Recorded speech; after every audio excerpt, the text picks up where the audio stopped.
পরশু মানে ষষ্ঠীর রাতে আমি, মা আর দীপা তিনজন মিলে বেরিয়ে পড়েছিলাম ঠাকুর দেখতে। তো দূরে যাইনি, আমাদের লোকাল এরিয়ায় দেখেছিলাম ঠাকুর।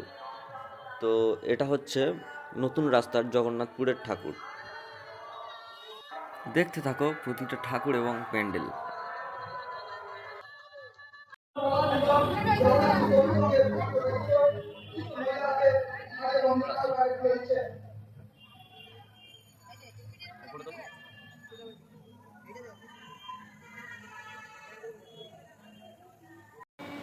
এটা হলো ঈশ্বরীপুরের প্যান্ডেল, আর এটাও বেশ সুন্দর ছিল।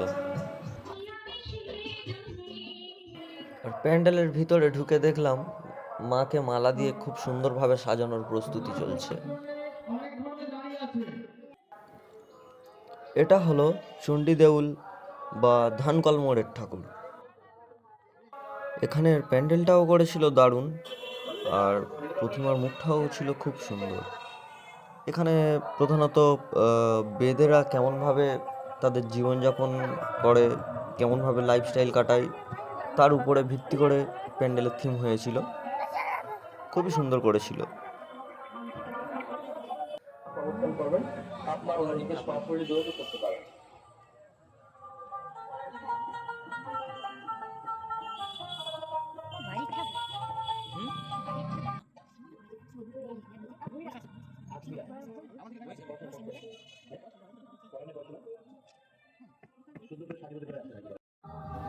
আর এটা হলো ফলতা বাজারের ভিতরে ফলতা থানার প্যান্ডেল।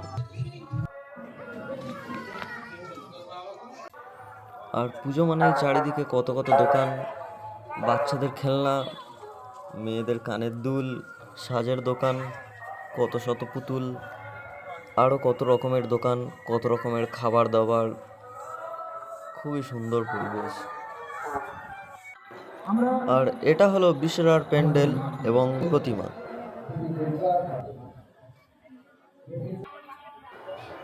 এই প্যান্ডেলের ভিতরটাও বেশ সুন্দরভাবে সাজানো ছিল, আর মা দুর্গাকেও দেখাচ্ছিল বেশ সুন্দর।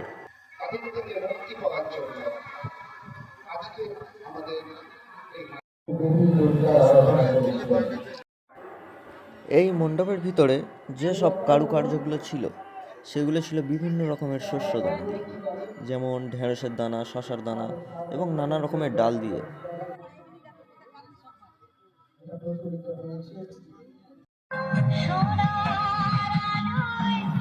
এটা ছিল 1 নম্বর মিনি বাস স্ট্যান্ডের ঠাকুর।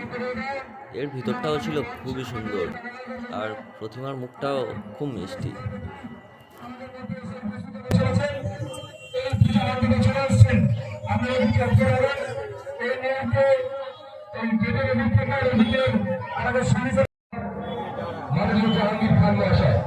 আমাদের পুজো মণ্ডপের মধ্যে আর কিছুক্ষণের মধ্যেই আমাদের মধ্যে উপস্থিত হবেন।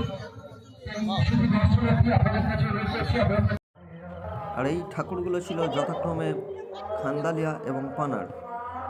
এগুলোতে হয়েছিল নবদুর্গা।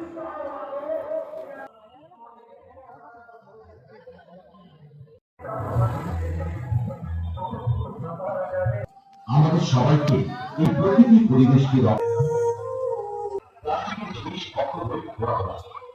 আসুন আমরা সকলেই আমাদের অঞ্চল, আমাদের গর্ব, অঞ্চলকে আমরা প্লাস্টিক মুক্ত করব। জননেত্রী মাননীয়া মমতা ব্যানার্জির মতো